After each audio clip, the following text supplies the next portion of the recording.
श्री स्वामी समर्थ मंडळी. उन्हाळा सुरू झाला आहे. उन्हाळी वाळवण्याची पहिली रेसिपी बनवली, पण तीसुद्धा 1-2 मिस्टेकमुळे फसल्या गेली. तर काय याच्यामध्ये चुका झाल्या तर मी तुम्हाला व्हिडिओमध्ये पुढे सांगते. तर त्यासाठी काय करायचं, 8 वाटी पाणी सुरुवातीला एका पातेल्यामध्ये गरम करून घ्यायचं. त्याच्यामध्ये 1 चमचा जिरे, 1 चमचा तेल घालायचं. पाण्याला उकळी येऊन द्यायची. पाण्याला उकळी आल्यानंतर 2 वाटी भिजवलेले शाबूचे तांदूळ याच्यामध्ये घालून घ्यायचे. त्याच्यानंतर चवीनुसार मीठ घालायचं आणि सगळं मिश्रण व्यवस्थित मिक्स करायचं. शाबूचे तांदूळ घातल्यानंतर सुरुवातीला एकसारखं हलवत राहायचं, नाही तर आपले ते शाबूचे तांदूळ आहेत ते तळाला लागून बसू शकतात आणि त्याच्या गुठळ्या होतात. एकसारखं असं मीडियम गॅसवरती 5 ते 6 मिनटं हे मिश्रण शिजवून घ्यायचं.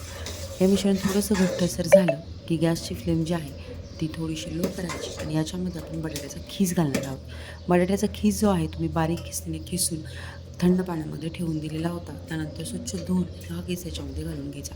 2 वाटी शाबूच्या तांदळासाठी 2 बटाटे मी इथे वापरलेले आहेत. खीस घातल्यानंतर सगळं व्यवस्थित मिक्स करून घ्यायचं आणि ते बघू शकता खीस जो आहे तुम्ही बारीक खिसणीने खिसलेला आहे आणि शाबूचे तांदूळसुद्धा बारीक वापरलेले आहेत. तुम्ही जर का मोठे शाबूचे तांदूळ वापरणार असाल तर थोडासा खीस जो आहे तो मोठा पाडू शकता.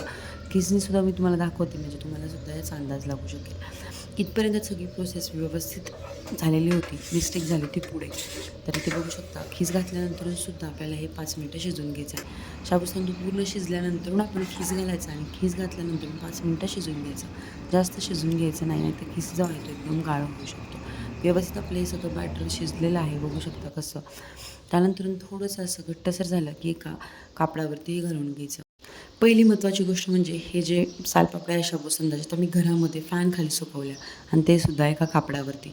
त्यामुळे शक्यतो तुम्ही जर का ह्या सालपापड्या आहेत तर शक्यतो उन्हामध्ये सुकवा म्हणजे पटकन सुकतात आणि ह्या पातळसुद्धा जास्त होत नाहीत. इथे बघू शकता घरात सुकवल्यामुळे मी थोड्याशा पातळ घातलेल्या होत्या, त्याच्यामुळे ह्या काढताना बऱ्याचशा तुटलेल्या आहेत. दुसरी आणि महत्त्वाची गोष्ट म्हणजे इथे मी बारीक शाबूचे तांदूळ वापरले, त्याच्यामुळे सुद्धा मला वाटतं हे सालपापड्या फसल्या असतील. नाहीतर ही शाबूच्या सालपापड्यांची रेसिपी कधीही न फसणारी किंवा न बिघडणारी आहे. जरी याचा चुरा झाला असेल तरीसुद्धा चवीला या अतिशय टेस्टी झाल्या होत्या. याच्यामध्ये जिरं टाकलं त्यामुळे याला एक वेगळीच चव आलेली होती. जास्त तेलकटसुद्धा झालेले नाही आहेत, एकदम खुसखुशीत झालेल्या आहेत आणि तेलात टाकल्यानंतर लगेच फुलतात आहे. चला तर मग मी ज्या चुका केल्या त्या चुका टाळून नक्की ही रेसिपी तुम्ही ट्राय करा. आवडली तर मित्रमंडळींमध्ये, फॅमिली सर्कलमध्ये नक्की शेअर करा. आणि मंडळी सगळ्यात तिसरी महत्त्वाची गोष्ट म्हणजे तुम्ही आपल्या चॅनलला अजून सबस्क्राईब कुठे केलं आहे, पटकन सबस्क्राईब करा आणि बाजूची बेल घंटा आहे तीसुद्धा प्रेस करा म्हणजे व्हिडिओचं नोटिफिकेशन तुमच्यापर्यंत मिळत राहील. चला तर मग पुन्हा भेटूयात आणखीन एका अशाच नवीन रेसिपीसोबत आणि त्यातून आलेल्या अनुभवांसोबत. तोपर्यंत सगळ्यांनी मस्त खा आणि स्वस्त राहा. थँक्यू.